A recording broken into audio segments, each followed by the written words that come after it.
Hey guys, how's it going, and welcome to another Photoshop tutorial. In this tutorial, I'm going to be showing two different effects that basically use the same process. The first effect is this example over here, where I've made a really nice, simple and effective sort of reflection to the text. And this effect is not limited simply to text. You can use it on logos, images, whatever you're working on, and it will still have the same effect. And this second effect over here uses the same principle, just a little tweaking at the end, and it's sort of this faded shadow of the text. Personally, I think this effect works best on text like this, but obviously you guys can experiment and do whatever you want. So let's go ahead and hide the example I've done. Bring up your text, write whatever you want. So I'm just going to call this a tutorial, like so. And just bring it up a little bit, and yeah, once you've reached this point, what you want to do is duplicate this layer. So just right click on the layer over here and select duplicate layer like so, and click OK. Now I'm just gonna call this layer reflection, because that's what we're gonna be using it as. So make sure that your reflection layer is now selected. Click Command or Control T, and this should bring up the transform tool. After this point, what you want to do is right click and click on flip vertical. What you want to do now is, while holding shift, bring down the text so that there is minimal gap between the original text and the reflection layer.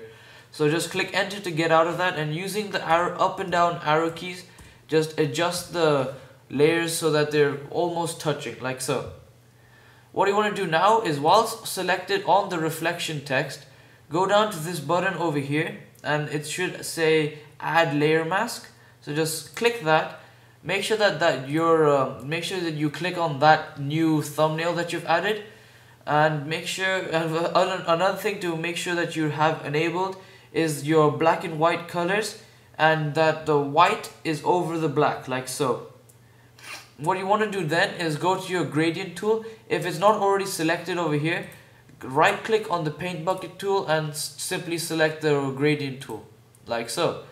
What you want to do now is go down to the this drop down menu and make sure that the first option is selected. It should say foreground to background. There you go.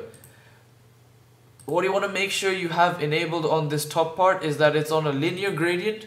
The mode is set to normal, opacity at 100%, and you want to make sure that reverse is not selected. Once you have reached this point, what you want to do is go to the top of the reflection layer, so right over here in the center, and click, while holding shift, drag down till you drag down in like a straight line to you're about between half of it to 3/4, so just about up to here, and that basically adds that sort of fade effect. And now all you gotta do is lower the opacity, so I'm just gonna lower it down to about 35%, and there you go. That's a really nice and effective reflection. Now time for that's the end of the first part.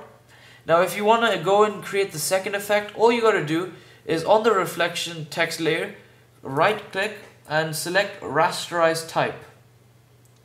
Now just select that. Now you can edit this however you want, so just go to Command or Control T, right click and select perspective.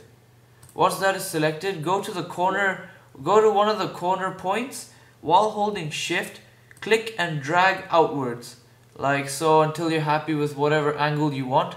You can obviously go crazy with it. You guys, I really recommend you guys experiment with the tutorials and stuff that I make, and yeah, you guys just see what you come up with. So after you've reached this point, you can even go ahead and adjust the amount of fade. So simply click on the thumbnail that we made before, the layer mask, go back to the gradient tool, make sure that the whole top part is the same as we had before. Go back to the top of the layer, while holding shift, just drag down however much you want, and yeah, that gives different amount of fades without actually having a destructive effect on the text.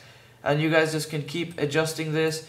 If need be, you can even delete this layer mask layer and start over by clicking the button. And yeah guys, that's basically it. I hope I taught you some cool effects and how to use them in this tutorial. Thanks for watching, and I'll see you in the next video, guys. Peace.